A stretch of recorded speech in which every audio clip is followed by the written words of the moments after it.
La Consulta Nazionale dei CAF ha stimato che la cifra potrebbe aggirarsi dai 20-25 euro. Questo è il costo che potrebbe essere a carico dei cittadini. È quello che da luglio i cittadini potrebbero dover pagare ai CAF al momento della compilazione dell'ISEE, strumento necessario per ottenere diversi bonus come il reddito di cittadinanza o l'assegno unico per i figli. Fino ad oggi, infatti, la pratica era gratuita. Oggi la gratuità per i cittadini è data dal fatto che esiste una convenzione a livello nazionale che sostanzialmente retribuisce i CAF per l'attività della compilazione degli ISEE. I CAF vengono pagati dall'INPS secondo tre fasce in base al nucleo familiare di chi presenta domanda, con una media di 16 euro a pratica, attraverso un fondo messo a disposizione dal Ministero, fondo però destinato a breve ad esaurirsi.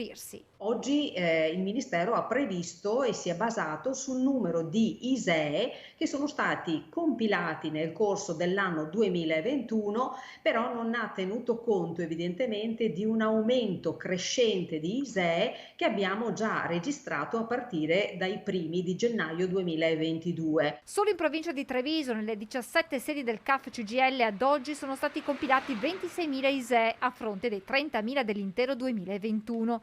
L'auspicio è che il Ministero rifinanzi il fondo perché il rischio, spiega Monica Giomo, è che si crei una disparità tra chi ha fatto l'ISEE entro il 30 giugno gratuitamente e chi da luglio si troverà probabilmente costretto a pagarlo.